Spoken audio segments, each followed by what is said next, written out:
에스겔 37장 1절로 14절까지의 말씀 우리 다 같이 한 목소리로 합독하겠습니다. 여호와께서 권능으로 내게 임재하시고 그의 영으로 나를 데리고 가서 골짜기 가운데 두셨는데 거기 뼈가 가득하더라. 나를 그 뼈 사방으로 지나가게 하시기로 본즉 그 골짜기 지면에 뼈가 심이 많고 아주 말랐더라. 그가 내게 이르시되 인자야 이 뼈들이 능히 살 수 있겠느냐 하시기로 내가 대답하되 주 여호와여 주께서 아시나이다. 또 내게 이르시되 너는 이 모든 뼈에게 대언하여 이르기를 너희 마른 뼈들아 여호와의 말씀을 들을지어다. 주 여호와께서 이 뼈들에게 이같이 말씀하시기를 내가 생기를 너희에게 들어가게 하리니 너희가 살아나리라. 너희 위에 힘줄을 두고 살을 입히고 가죽으로 덮고 너희 속에 생기를 넣으리니 너희가 살아나리라. 또 내가 여호와인 줄 너희가 알리라 하셨다 하라. 이에 내가 명령을 따라 대언하니 대언할 때에 소리가 나고 움직이며 이 뼈 저 뼈가 들어맞아 뼈들이 서로 연결되더라. 내가 또 보니 그 뼈에 힘줄이 생기고 살이 오르며 그 위에 가죽이 덮이나 그 속에 생기는 없더라.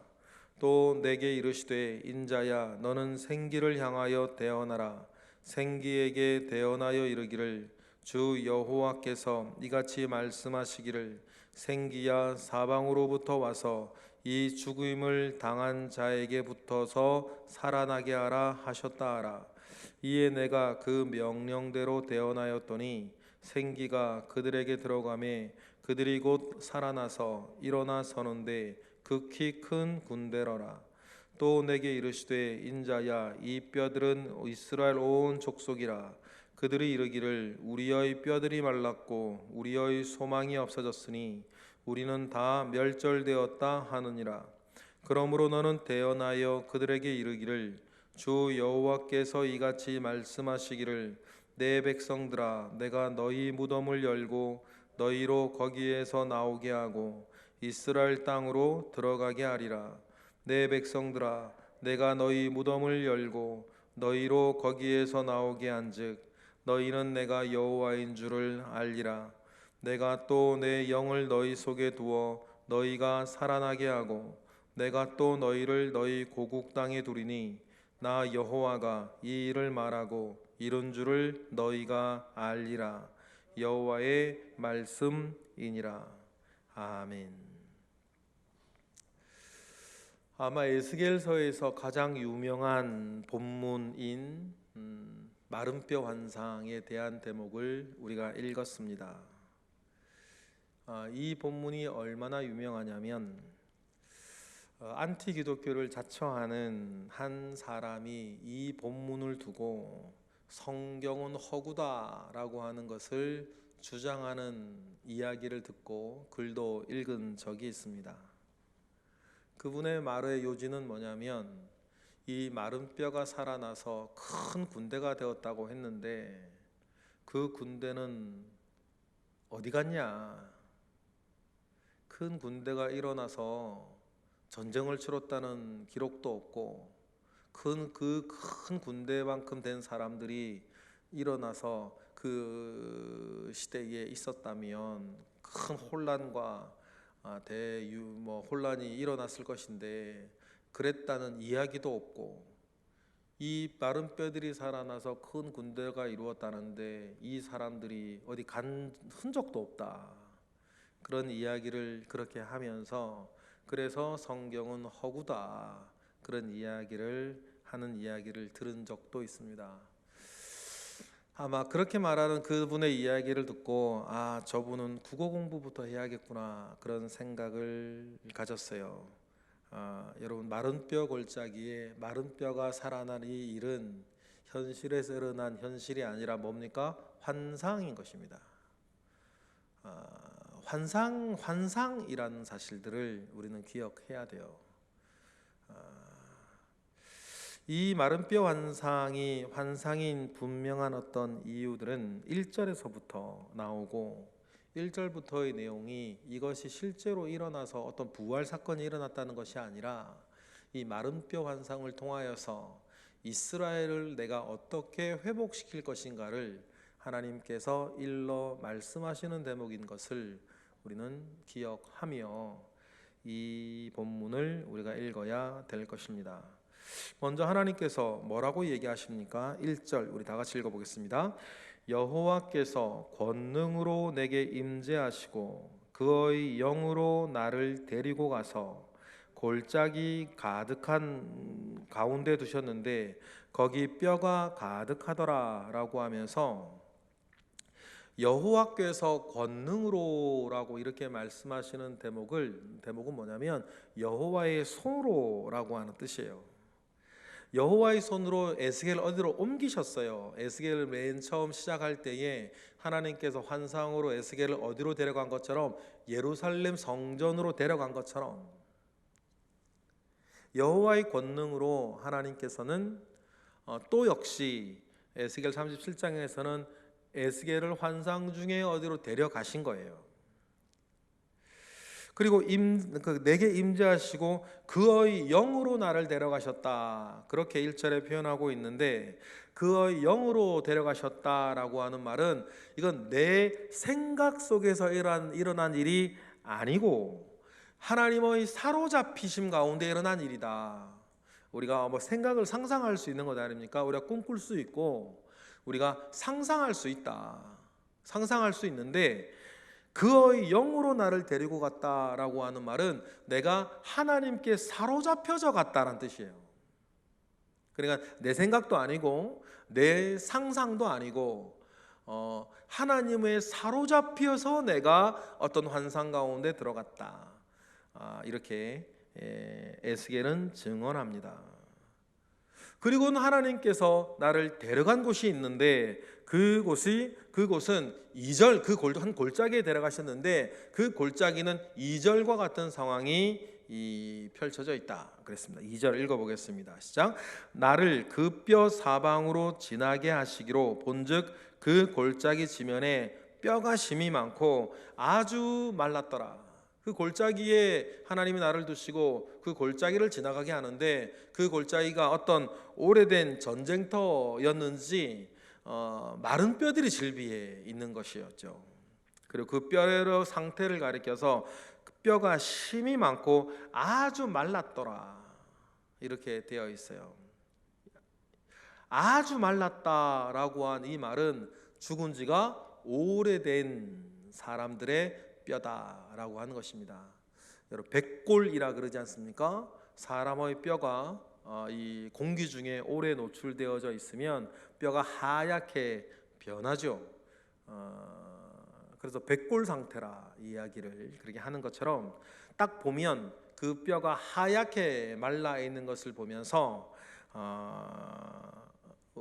그 뼈들이 되게 오래된 죽은 지 오래된 뼈다 이렇게 에스겔은 느꼈어요.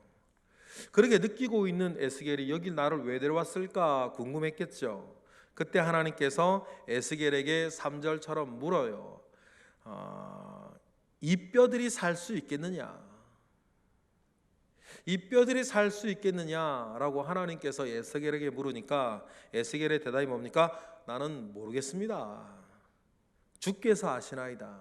이건 뭐냐면 나는 모르겠습니다. 이 모르겠습니다라고 하는 에스겔의 말에는 이런 의미가 있어요.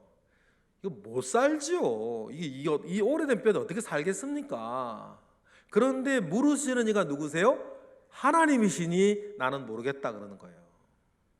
그리고 하나님께서 이 마른 뼈를 나에게 보여주시는 이것으로 어떤 이야기를 내게 하실지 에스겔은 상상할 수 없는 거예요. 그래서 에스겔의 답이 뭡니까? 주께서 아시나이다. 나는 모르겠습니다. 이렇게 대답을 하는 거죠. 그런 이것이 뭡니까? 에스겔의 생각이나 에스겔의 상상 속에서 일어나는 것이 아니라 하나님께서 에스겔을 사로잡으셔서 하나님께서 보여주시는 환상 가운데에 에스겔이 있다는 것입니다. 그리고 하나님께서는 에스겔에게 명령하시죠. 그 뼈들에게 여호와의 이름으로 명령하기를 여호와의 말씀을 들으라라고 명령하라고 시키십니다. 그리고는 그 명령의 내용의 요지가 뭡니까? 5절이에요. 5절 읽어보겠습니다. 시작.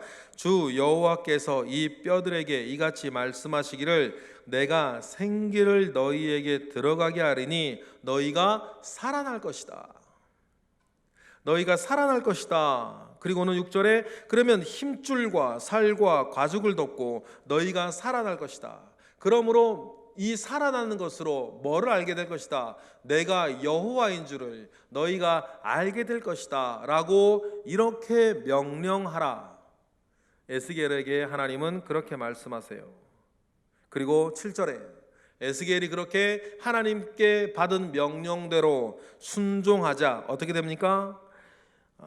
소리가 나고 움직이며 이 뼈 저 뼈가 들어맞아 뼈들이 서로 연결되어지기 시작하는 거예요. 기적이 일어나는 거죠. 그리고 그 뼈에 힘줄이 생기고 살이 오르며 그 위에 가죽이 덮이기 시작해요. 그런데 뭐는 없었다? 생기는 없었다. 다시 말하면 그렇게 사람 모양으로 되어져 있는데 생명은 없었다. 아직 없었다. 그 얘기를 해요. 그리고 하나님께서 그 시신들이죠. 이제는 뼈가 아니라 이제는 시신들입니다.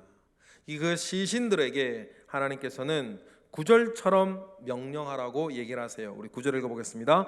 또 내게 이르시되 인자야 너는 생기를 향하여 대언하라. 생기에게 대언하여 이르기를 주 여호와께서 이같이 말씀하시기를 생기야 사방으로부터 와서 이 죽임을 당한 자에게 붙어서 살아나게 하라 하셨다 하라. 이렇게 명령하라 얘기하시죠. 그리고 어떻게 됩니까? 10절 다 같이 읽어보겠습니다.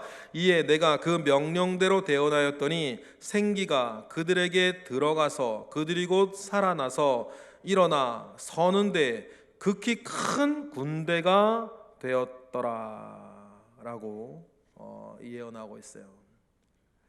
죽은 지 오래되어서 백골 상태였던 그 뼈가 서로 움직여 붙고 힘줄이 붙고 근육이 붙고 가죽이 붙고 결국에는 생명까지 들어가서 극히 큰 군대가 된 환상을 하나님은 에스겔에게 보여주세요.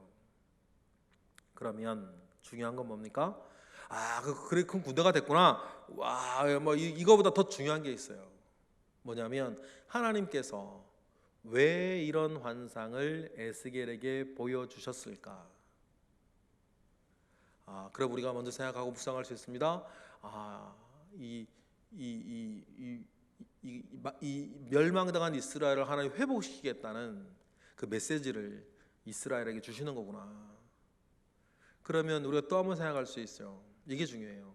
그러면 이스라엘이 멸망한 이스라엘이 회복될 것이라고 하는 이 메시지를 하나님 왜 마른 뼈가 다시 살아나는 환상을 그것을 에스겔에게 보여주셨는가라는 거예요. 왜냐하면 하나님께서 이 마른 뼈 환상을 에스겔에게 보여주신 이유는 예루살렘이 멸망하고 이스라엘이 완전히 멸망당한 이후에 이스라엘 살아남은 자들과 포로로 온 자들이 그들끼리 하는 이야기를 주님께서 들으셨기 때문이에요. 멸망당하기 전에는 절대로 멸망하지 않을 거라고 이야기하며 하나님을 불신했던 그들이 멸망당한 뒤에는 낙심하고 낭망하면서 하나님을 믿지 않아요.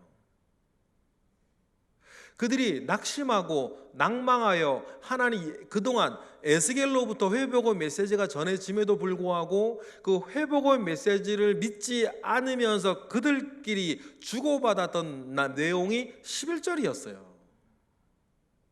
11절 그들끼리 뭐라고 얘기했던 거예요? 11절 읽어보겠습니다. 시작. 또 내게 이르시되 인자야 이 뼈들은 이스라엘 온 족속이라.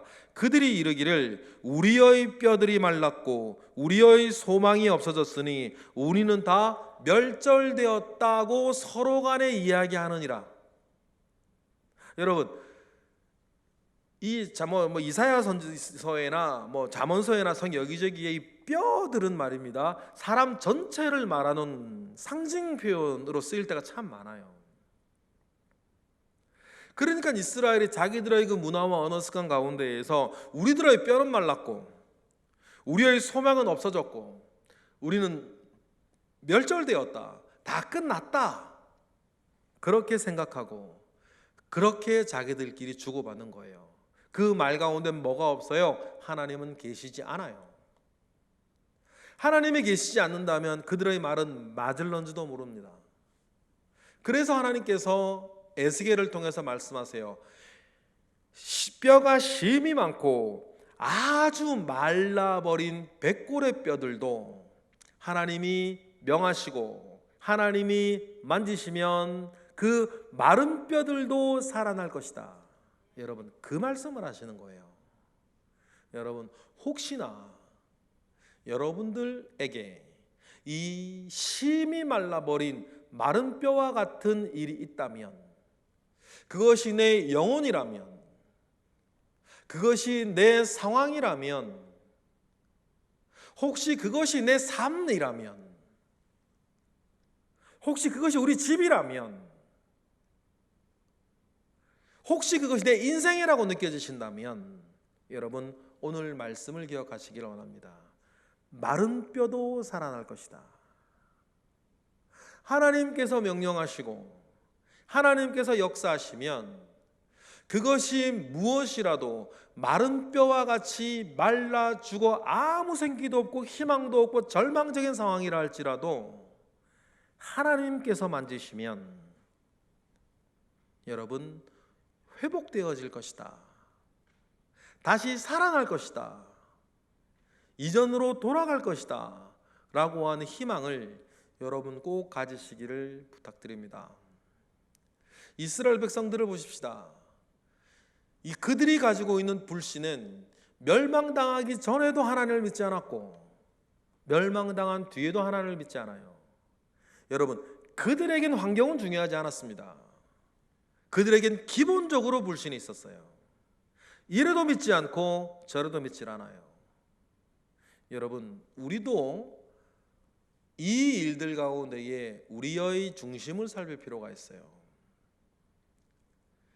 사람이 기본적으로 가지고 있는 하나님에 대한 불신은 이래도 믿지 않고 저래도 믿지 않아요.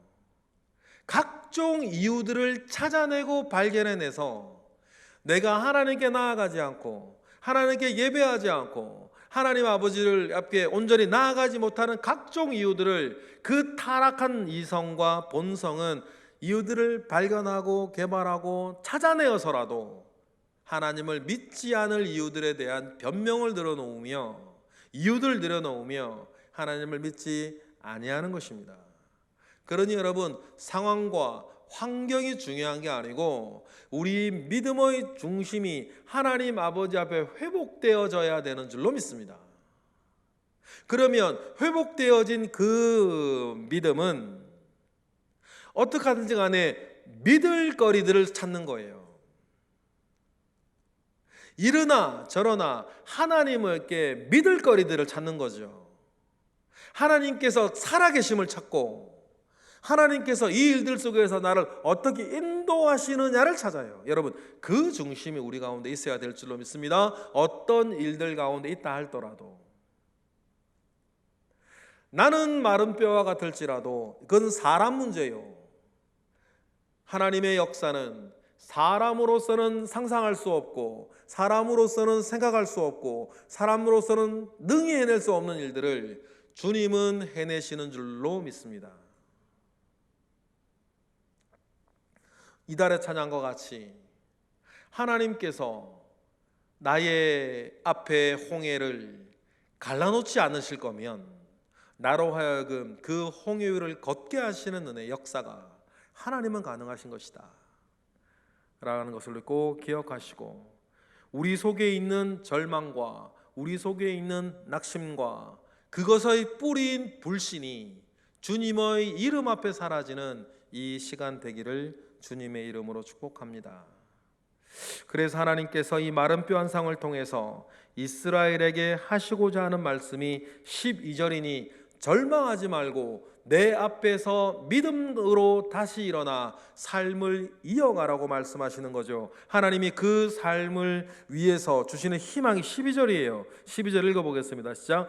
그러므로 너는 대언하여 그들에게 이르기를 주 여호와께서 이같이 말씀하시기를 내 백성들아 내가 너희 무덤을 열고 너희로 거기에서 나오게 하고 이스라엘 땅으로 들어가게 하리라. 우리는 절망이다 라고 이야기하는 그들에게, 그 포로민들에게 말해라. 내 백성아, 내 백성들아, 내가 너희를 무덤 같은 바벨론 땅에서 끌어내어서 이스라엘 땅으로 내가 다시 들어가게 하겠다. 그러니 절망하지 말고 일어나, 믿음 가운데 일어나 너희들에게 지금 주어진 그 삶을 살아내거라. 주님은 그 말씀을 하고 계십니다. 그것을 통해서 13절에 또다시 뭡니까? 내가 여호와 하나님인 줄을 너희가 알게 될 것이다. 에스겔에서 무려 68번이나 반복하고 있는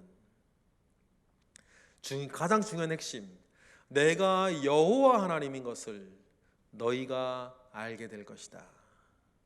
여러분, 그 주님의 그 메시지는 오늘 우리에게도 유효함을 믿습니다.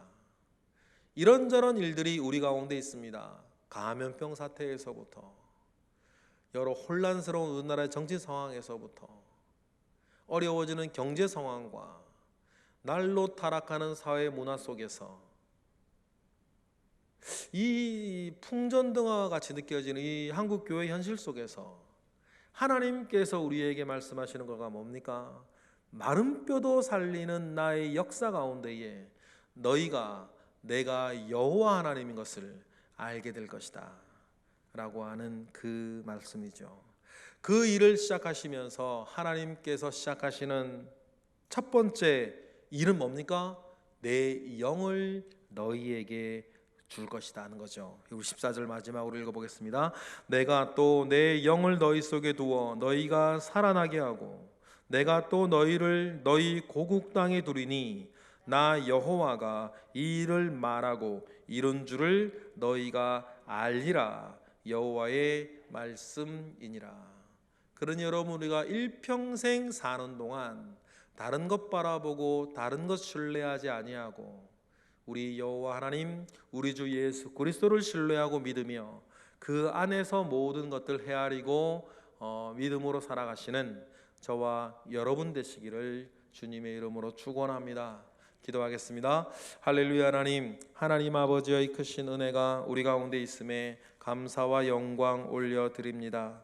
주님이여, 우리 가운데 은혜를 베푸사 하나님, 마른 뼈도 살리시는 주님의 은혜 가운데에서 나를 바라보고 우리 가정을 바라보고 우리 교회를 바라보고 대한민국을 바라보며 이 세계를 바라보며 사는 큰 믿음이 우리 가운데에 있게 하옵소서. 이 시간 드려지는 예물들과 기도 가운데에 주님이 함께 하실 것을 믿고 예수 그리스도 이름으로 감사하며 기도드렸나이다. 아멘.